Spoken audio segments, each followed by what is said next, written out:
Je peux dire qu'après exactement 4 ans d'existence de la plateforme, puisque ça fait 4 ans maintenant, presque jour pour jour, puisque c'était en mars 2014, donc les partenaires ont décidé de se constituer en plateforme nationale après la présentation des directives volontaires donc qui s'est effectuée à ce moment-là. Je peux dire que je le vois encore aujourd'hui, que la plateforme est plutôt dynamique, qu'une très bonne participation et que cette plateforme aussi a contribué très largement et très abondamment, je dirais, à la réflexion sur la gouvernance foncière au Sénégal, y compris par des propositions à l'occasion de la préparation du document de politique foncière. Aujourd'hui, ils sont en train de faire le bilan d'activités d'expérimentation de gouvernance locale qui se sont faites donc dans certaines communes, etc. Donc, ce qui démontre qu'ils sont très actifs, je dirais, à tous les niveaux, que ce soit local, national, etc., sur cette thématique essentielle pour le pays de la gouvernance foncière.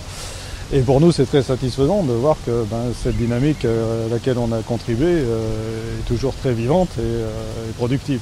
La rencontre d'aujourd'hui est une opportunité pour nous de réunir tous les membres de la plateforme afin d'échanger sur la question du processus de réforme foncière, mais également de faire un peu le bilan par rapport à l'ensemble de nos activités, donc, qui réunissent différentes catégories d'acteurs, notamment les think tanks, les organisations de producteurs, les services déconcentrés de l'État et le partenaire principal, la FAO.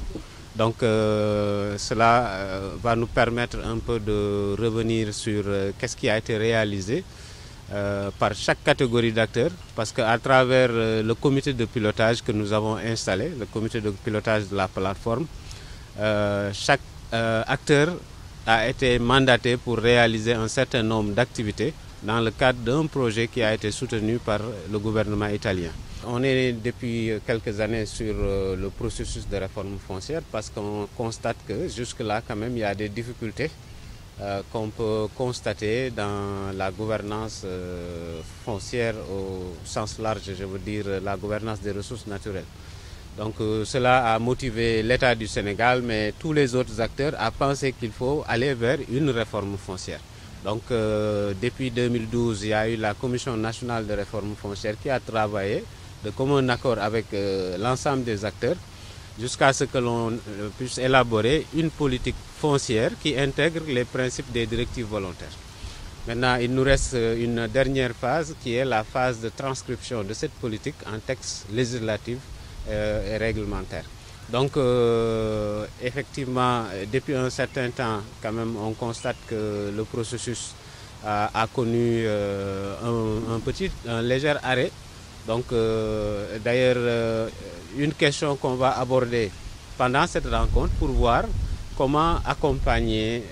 l'État du Sénégal en tout cas poursuivre le processus pour le parachever à travers des textes de loi qui permettront d'intégrer davantage des mécanismes de bonne gouvernance au niveau local.